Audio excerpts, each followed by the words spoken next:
কথা শ্রবণ করলে ভগবানকে জানা তো দূরের কথা, ভগবানের থেকে বহু যোজন দূরে সরে সরে চলে যেতে হয়, এরকম কথা কখনোই কানে না শোনাই উচিত। যদি মহাপ্রভুর ভাষায় বলি, গ্রাম্য কথা না শুনিবে, গ্রাম্য কথা না কহিবে।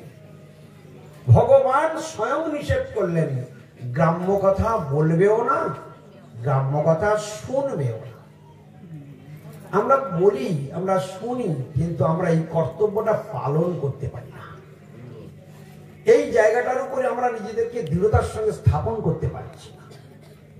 যতই আমরা বলি না, শুনি না কেন নামটি, তবু দেখা যায় যে ঘুরে ফিরে সেই গ্রাম্য কথাই শুনতেই হয়, আর গ্রাম্য কথা বলার অভ্যাসটাও এখনো পরিত্যাগ করতে পারলাম না। তাই আমাদের হরিভজন বহুদূর অগ্রসর হওয়ার চান্স নেই, সুযোগ নেই। ভগবানের কথা শ্রবণের মাধ্যমে ধীরে ধীরে দিব্য জ্ঞানের উদয় হয়। আমরা নামহট্ট করি এমনি এমনি না, এর একটা গভীর উদ্দেশ্য রয়েছে। আর আমাদের গৌড়ীয় গুরুবর্গ চতুরতার সঙ্গে নামহট্টটাকে বাঁচিয়ে রেখেছেন, যাতে গ্রামে গঞ্জের মানুষ যারা সহজে মঠ মন্দিরে আসতে পারে না, তারা কি করে বাঁচবে, কি নিয়ে বাঁচবে? ইচ্ছায় হোক অনিচ্ছায় হোক তাদের কর্ণকুহরে কৃষ্ণ কথা প্রবেশ করুক। যদি কৃষ্ণ কথা প্রবেশ না করে, তাদের মঙ্গল কিভাবে সম্ভব? তাদের চিত্ত বৃত্তির পরিবর্তন কিভাবে হওয়া সম্ভব? সেটা কখনোই সম্ভব নয় যতক্ষণ না পর্যন্ত এই কর্ণ দিয়ে ভগবানের কথা প্রবেশ করে।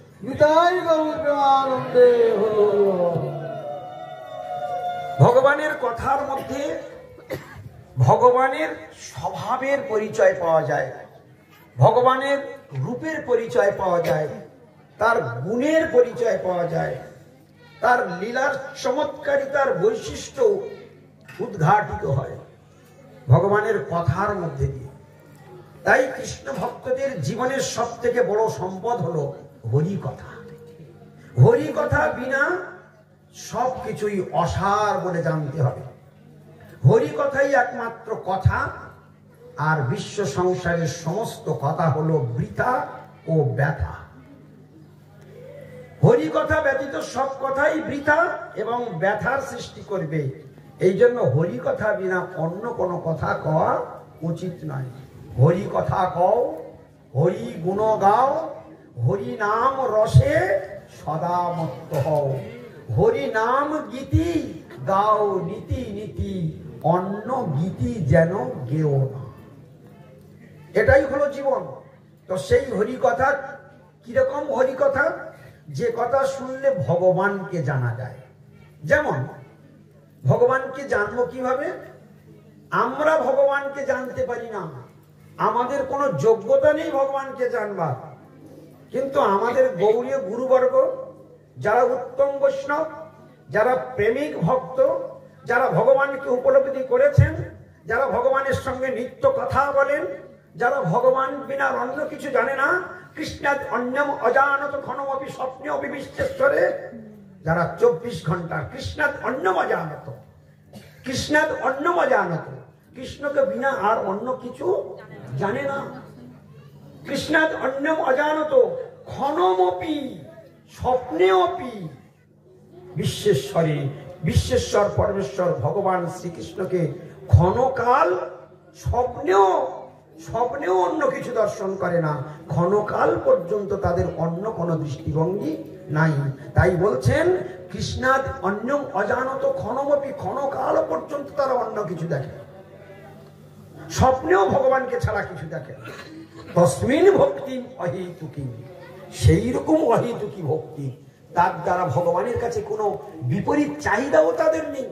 24 ঘন্টা কৃষ্ণ কথা রসে ভাসছে, অথচ ভগবানের কাছে কোনো বিপরীত চাহিদা নেই।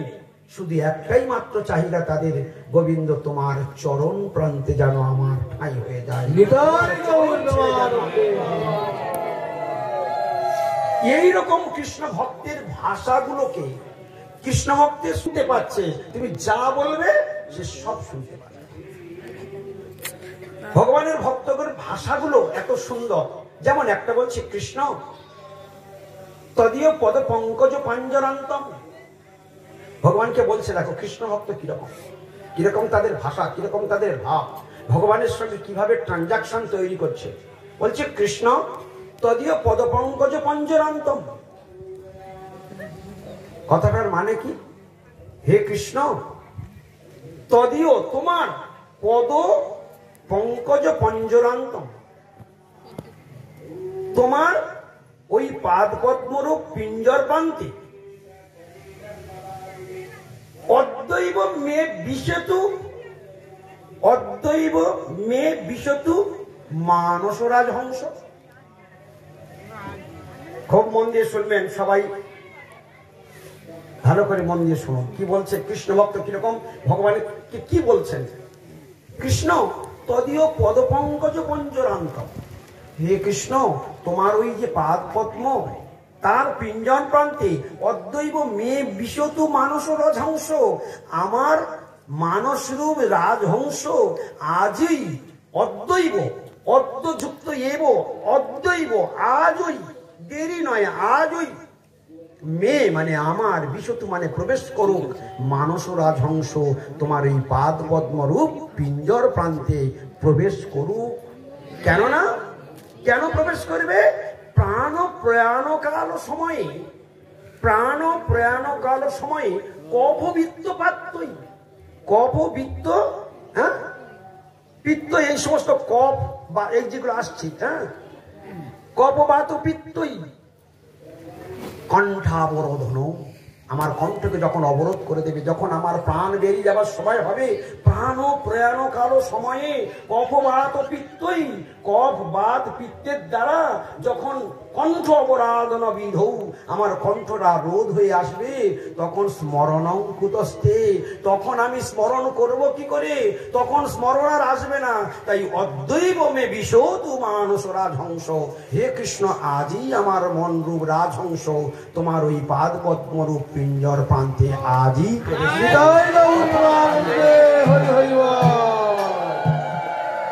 কৃষ্ণ ভক্তের কিরকম ভাষা, কিরকম তাদের ভাব, কিরকম তাদের ভাব, প্রত্যেকটা কথার মধ্যে কিরকম প্রার্থনা করছে, কত সুন্দর। বলছে শ্রী বল্লভেতি বরদেতি দয়া পরেতি ভক্তি প্রিয়েতি ভবলুণ্ঠন কবিতেতি নাথেতি নাগশয়নতি জগন্নিবাসে আলাপনং প্রতিপদং কুরুমে মুকুন্দ। ভগবানের কাছে প্রার্থনা করছে। আমাদের গুরুদেব বলেন যে তোমরা যে ভগবানকে প্রণাম করলে, প্রণাম করার পরে ভগবানের কাছে কি প্রার্থনা করেছো? তুমি যদি ভগবানের কাছে প্রণাম করে প্রার্থনা কিছু না করো, তাহলে তোমার প্রণামটা সাকসেসফুল হয়নি, তোমার প্রণামটা সম্পূর্ণ হয়নি। ভগবানের কাছে প্রার্থনাও করতে হবে। বলে কি করে প্রার্থনা করব? আমরা তো জানি না কি করে প্রার্থনা করতে হয়। এই মহাজনগণ, শুদ্ধ কৃষ্ণ ভক্তগণের ভাষাগুলো তখন আমাদেরকে স্টাডি করতে হবে, সেইগুলোকে জানতে হবে। ভগবানের কাছে কি বলছেন শুনবেন। বলছে হে ভগবান, আমরা একটু আগে শুনেছি না, শুনতে যদি হয় কার কথা শুনবো? ভগবানের কথা শুনবো। অন্য কথা যদি আমি শুনি আমার জীবনে বিপদ নেমে আসবে। তাই বলছে ভগবানের কাছে কিরকম কথা বলছে। শ্রী বল্লভেতি, হে পরমেশ্বর ভগবান, হে নারায়ণ, বরদেতি, হে বর প্রদানকারী ভগবান। সব স্তুতি কিরকম দেখো। দয়া পরেতি, হে ভগবান দয়ালু। ভক্তি প্রিয়তি, হে ভক্তি প্রিয় ভগবান। ভক্তি প্রিয়তি ভবলুণ্ঠন কবিদেতি, অর্থাৎ এই ভববন্ধন মোচনকারী ভগবান। প্রত্যেকটা কিরকম একটা বিশেষণ দিয়ে ভগবানকে বলছে। হ্যাঁ, ভবলুণ্ঠন কবিদেতি অর্থাৎ ভববন্ধন মোচনকারী। না থেকে হে প্রভু, নাগশয়নতি, হে অনন্ত শয়নকারী। অনন্ত শয্যার উপরে যিনি শয়ন করেছে, অনন্ত শয়ন, নাগশয়নতি। তাহলে না থেকে নাগশয়নতি জগন্নিবাসে, হে জগন্নাথ। তাহলে কতগুলো বললো? হে নারায়ণ, হে বরদাতা, হে দয়ালু, হে ভক্তিপ্রিয়, হে ভববন্ধন মোচনকারী, হে প্রভু, হে নাগশয়ন, হে জগন্নাথ। আলাপনং প্রতিপদং কুরু মে মুকুন্দ। আলাপনং প্রতিপদং কুরুমে মুকুন্দ, হে মুকুন্দ পরমেশ্বর ভগবান, তুমি কৃপা করে আমায় এই দশা সৃষ্টি করে দাও, নিরন্তর তুমি আমাকে কীর্তনরত করে রাখো, কীর্তন বিনা যেন আমার তোমার কোনো কথা ছাড়া যেন আর কিছু না। সেই ঘুরে চলে আসলো মহাপ্রভুর কথায়, কীর্তনীয় সদা। এখানে কৃষ্ণ ভক্ত কি বললেন যে আলাপনং প্রতিপদং কুরু, কুরু মানে করো, মে মানে আমাকে, মুকুন্দ মানে হে মুকুন্দ, তুমি আমাকে এই দশায় মধ্যে নিয়ে চলে এসো। আলাপনং প্রতিপদং, প্রতি মুহূর্তে প্রতি পদে পদে যেন তোমার গুণ কথা ছাড়া আমার জিহ্বায় আর কোনো কিছু কীর্তিত না হয়। দেখো কৃষ্ণ ভক্তের ভাষা, দেখো জগতের লোক কোন রসে মত্ত আছে আর কৃষ্ণ ভক্তের ভাষা কিরকম। হ্যাঁ, কত সুন্দর সুন্দর বলছে, নাহং বন্দে তব চরণের দ্বন্দ্বম অদ্বন্দ্ব হেতু, হে ভগবান আমি যে তোমার চরণ বন্দনা করতে এসেছি, নাহং বন্দে তব চরণের দ্বন্দ্বম, আমি এই উদ্দেশ্য নিয়ে তোমার চরণ বন্দনা করছি না। নাহং ন অহং নাহং বন্দে, আমি বন্দনা করছি না তব চরণের দ্বন্দ্বম, তোমার এই চরণ যুগল আমি বন্দনা করছি না। কি কুম্ভিপাকম গুরুমপি হরে না রকম না পনে তুমি, হে ভগবান আমি আমি কত পাপ করেছি, কত অন্যায় করেছি, কত অপরাধ করেছি আমি জানি না। তো সেই অপরাধে যদি আমার ভাগ্যে ভয়ঙ্কর কুম্ভিপাক নরক লেখা থাকে, সেই নরক ভোগ যদি আমার কপালে লেখা থাকে, সেই নরক ভোগ থেকে আমি বাঁচবার জন্য তোমার চরণ বন্দনা করছি। কি কথা বলছে, আমি কি সেই নরক থেকে বাঁচবো, সেই নরক থেকে উদ্ধার হবো, এই ভয়ে আমি তোমার চরণ বন্দনা করছি না। রম্যা রামা মৃদুতনু লতা নন্দনে নাভিরন্তম। হরে কৃষ্ণ। খ্রিস্তলায় যারা বসে আছে, তোমাদের মনটা অন্য অনুষ্ক হয়ে আছে, খোকন বাবু কত জায়গা রয়েছে, তোমরা অত দূরে কি জন্য রয়েছো, মন সংযোগ চিল খেয়ে যায় ওখানে থাকলে। প্রতন্দনে নাভিরন্তম, হে হে ভগবান মুকুন্দ, এই জন্য তোমার চরণ বন্দনা করছি না। রম্যা রামা, রম্যা রামা মানে, রম্যা মানে পরম রমণীয়, রামা মানে সুন্দরী স্ত্রী, সুন্দরী মহিলা। রম্যা রামা মৃদুতনুলতা, তাদের নরম শরীরকে স্পর্শ করবার জন্য, এই সুখ আস্বাদন করবার জন্য আমি তোমার চরণ বন্দনা করছি না। আমি কুম্ভিবাদ নরক যন্ত্রণার হাত থেকে রেহাই পাবার জন্য তোমার চরণ বন্দনা করছি না। পরম সুন্দরী রমণীগণের মৃদু তনুলতা অর্থাৎ নরম শরীর স্পর্শ করবার জন্য আমি তোমার চরণ বন্দনা করছি না। আমি চরণ বন্দনা করছি এই জন্য, হে গোবিন্দ, হে মুকুন্দ, হে কৃষ্ণ, ভাবে ভাবে হৃদয় ভবনে ভাব এয়ম ভবন্তম। আমার হৃদয়ে প্রতি ভাবের স্তরে স্তরে তোমার স্মৃতি জাগরিত হোক, তুমি বিনা জানো আমার হৃদয়ে আর কোনো বাসনা স্থান।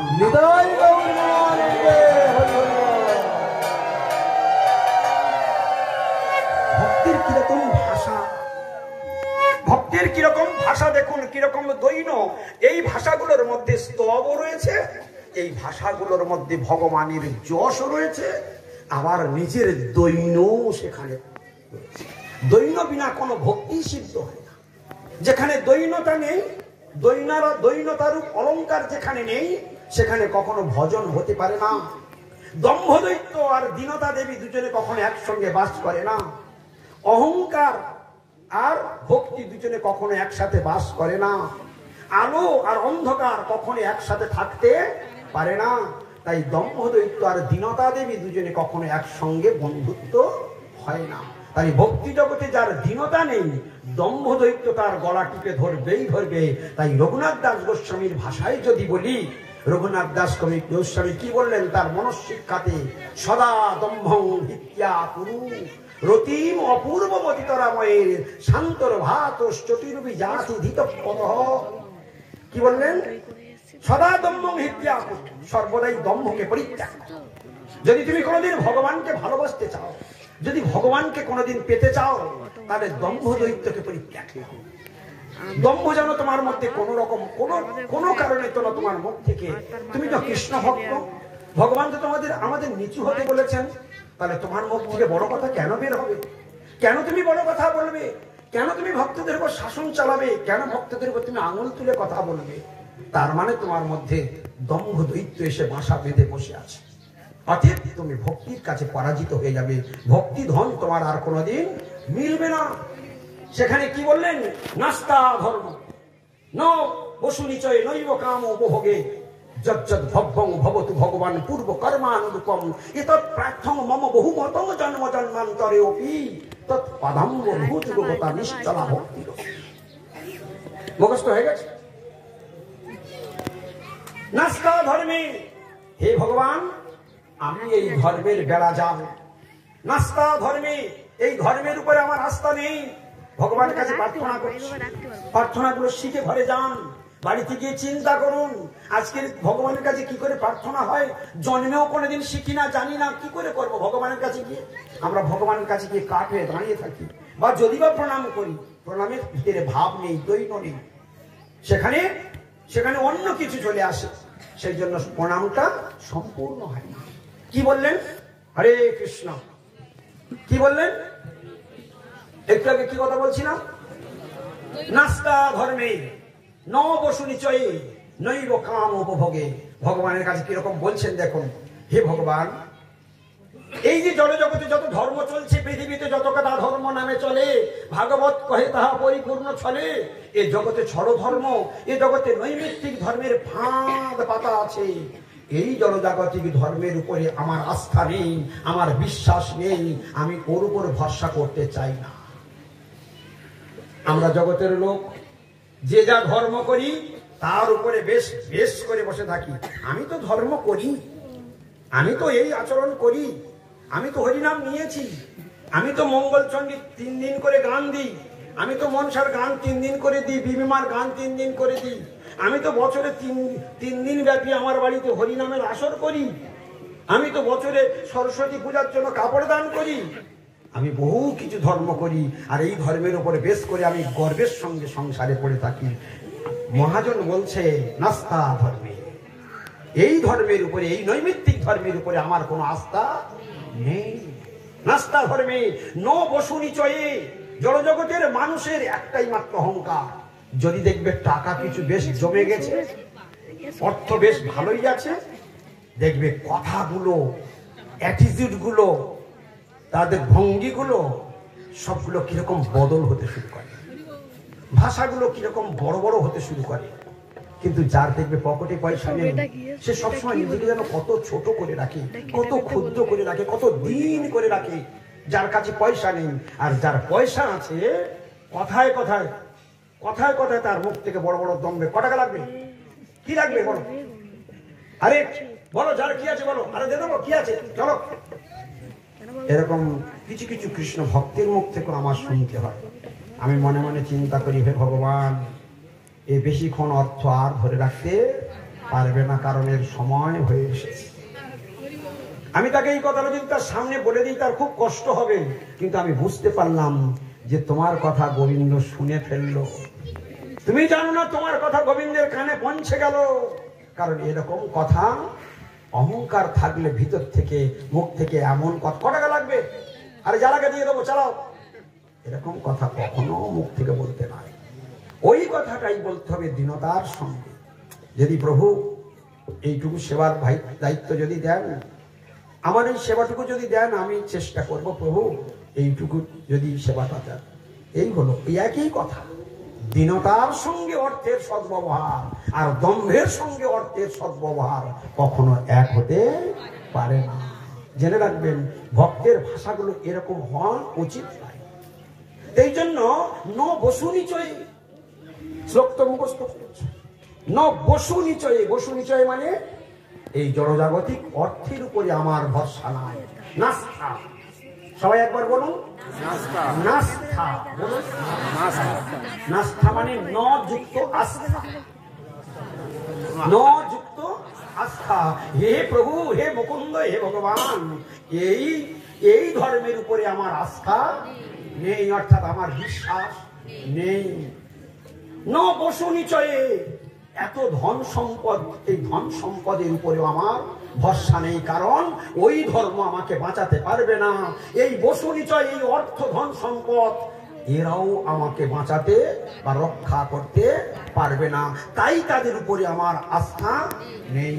নাস্তা ধর্মে ন বসু নিচয়ে নৈব কাম উপভোগে। এই জড়জগতের লোক কামনা বাসনা চরিতার্থ করবার জন্য, কাম উপভোগ করবার জন্য ব্যস্ত। পদকর্তা মহাজন বলছে, হৃদয় থেকে অনর্গল ধোঁয়ার মতো বিচ্ছিন্ন হচ্ছে, নিরন্তর উদ্গত হচ্ছে কামনা বাসনা।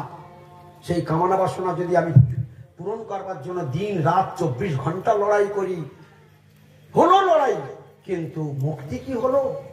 কামনা বাসনা চরিতার্থ করে মুক্তির দরজা কি খুললো? ধনের উপর ভরসা করে থাকলাম, ধন কি আমাকে মুক্ত করে দিতে পারলো? আমি যে নৈমিত্তিক ধর্মগুলো করছি, সেই ধর্মগুলো কি আমাকে মুক্ত করে দেওয়ার জন্য যথেষ্ট? এই জন্য 3টা পয়েন্ট এখানে দাঁড় করালেন। নাস্তা ধর্মে ন বসু নিচয়ে নৈব কাম উপভোগে। হে প্রভু, এই ধর্মের উপরে আমার ভরসা নাই, এই ধন সম্পদের উপরে আমার ভরসা নাই, এই কামনা বাসনা চরিতার্থের উপরেও আমার ভরসা নাই। তাই তোমার কাছে প্রার্থনা প্রভু, যজ্জদ ভব্যং ভবতু ভগবান পূর্ব কর্মানুরূপম, যজ্জদ ভব্যং ভবতু পূর্ব কর্মানুরূপম। হে কৃষ্ণ, হে মুকুন্দ, হে মাধব, হে যাদব, হে বনমালী, যজ্জদ ভব্যং, যা যা ঘটবার, যা যা ঘটবার ঘটুক, যজ্জদ ভব্যম ভবতু, যা যা ঘটবার আমার জীবনে ঘটুক।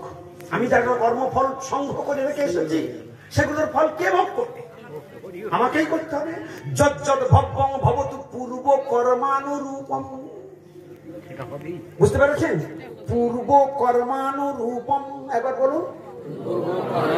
যজ্জদ ভব্যং, যজ্জদ ভব্যং, যা যা ঘটিবার, ভবতু ঘটুক, পূর্ব কর্মানুরূপম, পূর্ব কর্ম অনুসারে। প্রার্থনা নেই, প্রার্থনা নেই, এটা প্রার্থনা নয়। কার কাছে প্রার্থনা হচ্ছে? ভগবানের কাছে। তাহলে ভগবানের কাছে দাঁড়িয়ে কিরকম কথা বলতে হয়, সেটাও সাধু সঙ্গে শিক্ষা। বড় কৃষ্ণ, ভজ কৃষ্ণ, করো কৃষ্ণ শিক্ষা। কৃষ্ণের সঙ্গে কথা বলতে হলে শিখতে হবে না? ভগবানের সঙ্গে কথা বলবে, ভগবানের সামনে দাঁড়িয়ে কথা বলবে, কথা শিখতে হবে না? কথাগুলো শিখতে হয়, কিভাবে ভগবানের সঙ্গে কথা বলতে হয়। ভগবান চায় আমার শিষ্যরা, আমার সন্তান, আমার শিষ্ট জীব, ওরা আমার সামনে দাঁড়িয়ে আমার স্তবস্তুতি করুক, আমার পূজা করুক, আমায় আদর করুক, আমায় ভালোবাসুক, তার সুবিধা অসুবিধার কথাগুলো দৈন ভরে আমাকে জ্ঞাপন করুক। আমার তো কোটি কোটি কান, আমি সব শুনতে পাই। হ্যাঁ, যজ্জদ ভব্যং ভবতু পূর্ব কর্মানুরূপম এতৎ প্রার্থং মম বহুমতং জন্ম জন্মান্তরে অপি। হে ভগবান, এতৎ প্রার্থং মম, এই আমার একমাত্র প্রার্থনা। এতৎ প্রার্থং মম, এই আমার একমাত্র প্রার্থনা। বহুমতং জন্ম জন্মান্তরে অপি, যেখানেই আমার কর্ম অনুসারে আমার জন্ম হোক না কেন, আমি যে সেকুলে জন্ম হোক না কেন, যেগুলি আমি জন্মগ্রহণ করি না কেন, হে প্রভু, তৎ পাদাম্ভোরুহ যুগগতা নিশ্চলা ভক্তিরস্তু। হে ভগবান, তোমার ওই পাদ পদ্ম যুগলে যেন আমার নিশ্চলা ভক্তির উদয় হয়।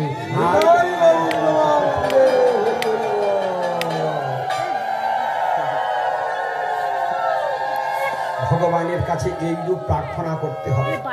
ভগবানের কাছে যখন ভগবান এইরকম ভগবানের ভক্ত প্রার্থনা করেন, এইরকম ভক্তি করেন, সেই ভক্ত যদি কোনোদিন কোনো সময় কোনো বিপদে পড়েন, ভগবান স্বয়ং এসে তার পাশে দাঁড়িয়ে যায়, তাকেই রক্ষা করে, তাকেই সাহায্য করে।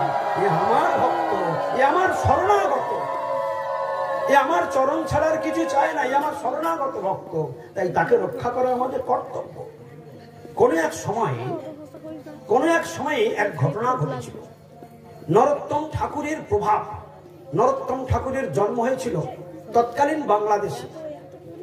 ওনার শিবার ছিল খেতুরি গ্রামে। তো সেখানে ওই খেতুরি গ্রামের মধ্যে এক সময় নরোত্তম ঠাকুরের এত প্রভাব সৃষ্টি হয়েছিল যে ব্রাহ্মণগণ দলে দলে নরোত্তম ঠাকুরের চরণে আশ্রয় গ্রহণ করছে। যখন এইরকম একটা ঘটনা ঘটেছে, সমাজের কিছু ব্রাহ্মণ তখন চিন্তা করছে, হায় হায়, এটা যদি চলতে থাকে তাহলে একসময় ব্রাহ্মণ সমাজটাই শূন্য হয়ে যাবে। সবাই যদি বৈষ্ণব হয়ে যাবে তাহলে ব্রাহ্মণ সমাজটা তো শূন্য হয়ে যাবে। তখন সেই সময় ওই বাংলাদেশের অধীনে নরসিংহদেব বলে একজন রাজা ছিলেন। তার কাছে ব্রাহ্মণগণ গিয়ে নালিশ করলেন, হে মহারাজ, এখন খেতুরি গ্রামে নরোত্তম ঠাকুরের এত প্রভাব যে সবাই ব্রাহ্মণগণ দলে দলে সব তাঁর কাছে শিষ্য হয়ে যাচ্ছে, সব বৈষ্ণব হয়ে যাচ্ছে। আপনি আমাদের রাজা, আপনি যদি এর বিধান না করেন তাহলে ব্রাহ্মণগণ শূন্য হয়ে যাবে। আপনি কি এটা চান? তাই আপনার নেতৃত্বে যদি একটা অভিযান করেন, আমরা বড় বড় পণ্ডিত গিয়ে ওই তর্কের দ্বারা ওই নরোত্তম ঠাকুরকে পরাজিত করে দেব। তার চরণে কেউ যেন আর আশ্রয় গ্রহণ না করে, ব্রাহ্মণ কুলটা রক্ষা হোক। সব ব্রাহ্মণ ভেঙে বৈষ্ণব হয়ে যাচ্ছে, আপনি কিছু একটা ব্যবস্থা করুন। ব্রাহ্মণগণ এমন করে যখন নরোত্তম ঠাকুরের বিরুদ্ধে নরসিংহ রাজার কাছে বলেছেন, নরসিংহ রাজা তখন চিন্তা করলেন, হ্যাঁ, কথাটা তো ঠিক, ব্রাহ্মণ যখন আমার শরণাপন্ন হয়েছে তাহলে তার বিরুদ্ধে অভিযান করা দরকার। তাই কি করলেন, মহারাজ আপনি চিন্তা করবেন না, শুধু আপনি আয়োজন করুন। ও ছোট ছোট ব্রাহ্মণদের তর্কে পরাজিত করেছে, আর সেই ব্রাহ্মণরা ভুল করে তার চরণে চলে যাচ্ছে।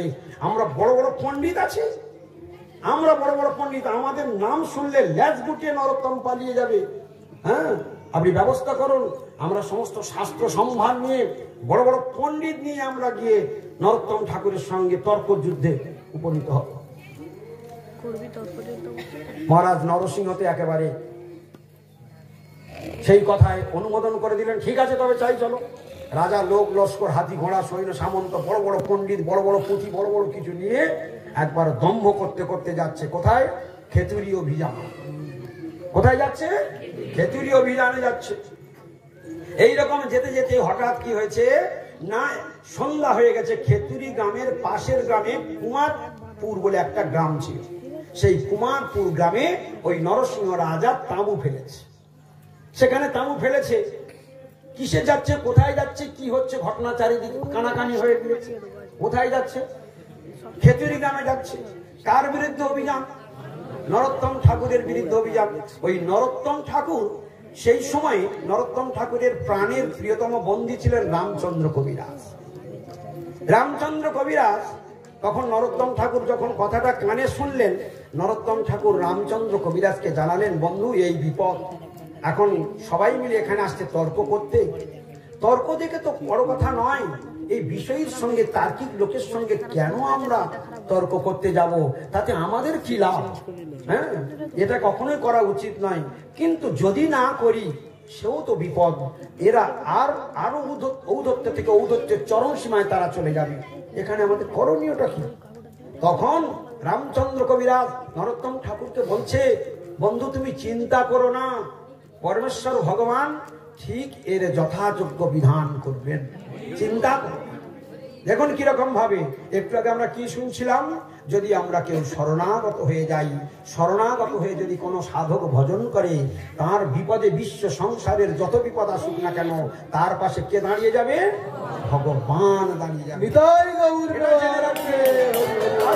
ভয় নেই, শুধু প্রেমসে ভজন করে না, কেউ আপনাদের কোনো একটা টিকি স্পর্শ করতে পারবে না। মনে রাখবেন, ভগবান শরণাগত পালক, ভগবান রক্ষক, ভগবান ভক্তের ভগবান। ভক্ত কোনোদিন বিপদে পড়বে আর ভগবান হাত পা গুটিয়ে চুপ করে বসে থাকবে, এটা কখনো কোনোদিন হয়নি আর কোনোদিন হবেও না। গান্ধারী এবং দুর্যোধনের মধ্যে গোপন চুক্তি হলো, কাল তুই ভোরবেলা উলঙ্গ হয়ে আসবি, আমি তো শরীরের সব লোহা করে দেব। আমার 100 পুত্র 99টা মেরে দিয়েছে পাণ্ডবরা, একবার মা বলা পাখি একটা অন্তত রাখতে চাই, তুই আসবি। গোপন চুক্তি হলো। দুর্যোধন তো ভোরবেলা একদম পুরো বেরিয়ে আসছে হনন করে, ভগবানের রাত্রে টেনশনে ঘুম নেই। পঞ্চপাণ্ডব দিব্যি নাক ডাকিয়ে যুদ্ধ করে কষ্ট হয়েছে, ঘুমাচ্ছে, ভগবানের ঘুম নেই।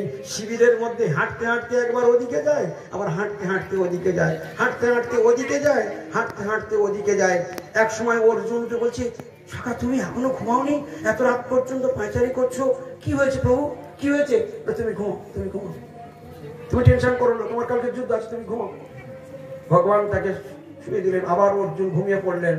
ভোরবেলা অপেক্ষা করছে দুর্যোধন কখন আসবে, কারণ গান্ধারী প্রতিজ্ঞা করেছে একটা ছেলে আমি রাখবো, শুধু মা বলা পাখি। আর ভগবান কি ডিসিশন নিলেন? আমি ওকে বাঁচতে দেব না। আর গান্ধারী চেষ্টা করলেন আমি ওকে রাখবো, বাঁচাবো। রাখে হরি, মারে হরি। একেবারে দুর্যোধন ভোরবেলা হনন হনন করে আসছে, হনন করে আসছে। এমন সময় কি ঘটনা হলো না, ভোরবেলা দিগম্বর বিশাল লম্বা টল টিকা স্নান করে হনন করে আসছে, আর হঠাৎ আচমকা ভগবান কৃষ্ণকে সামনে দাঁড়িয়েছে। আচ্ছা, হস্তিনাপুরের যুবরাজ যদি উলঙ্গ হয়ে থাকে আর সেখানে স্বয়ং ভগবান শ্রীকৃষ্ণ যদি সামনে দাঁড়িয়ে যায়, আচ্ছা লজ্জা করবে কিনা বলুন? হ্যাঁ, খুব লজ্জিত হয়েছে, খুব লজ্জিত হয়েছে। বলছে আরে আরে দুর্যোধন, তুমি কোথায় যাচ্ছ এই অবস্থায়, এই অবস্থা তুমি কোথায় যাচ্ছ? বলে মার কাছে যাচ্ছি। তুমি না হস্তিনাপুরের যুবরাজ, আর ভগবানের কথা তো নয়, মধু ঝরে পড়ছে। আমি জানতাম যে তুমি সব থেকে বড় বুদ্ধিমান, সব থেকে বড় চালাক, তোমার এই দুর্গতি, আর তুমি এই বুদ্ধি নিয়ে হস্তিনাপুরের যুবরাজ, আর তুমি কদিন পরে রাজসিংহাসন দখল করবে। হায় হায় পড়া কপাল। বললে মা বললো, আরে মা বললো আর তুমি শুনলে? মা কি সিংহাসনে বসবে না তুমি সিংহাসনে বসবে? এত মিষ্টি মিষ্টি কথা বলেছে। এই ওভাবে যেতে নেই, ওড়ানিটা দিয়ে দিল, ভালো করে জড়িয়ে নিয়ে হন হন করে চলে গেল। হ্যাঁ, হন হন করে চলে গেল। ভোরবেলা তখন মায়ের ঘরে বলছে, মা এসেছিস বাবা, আয় আয় আয় আয়।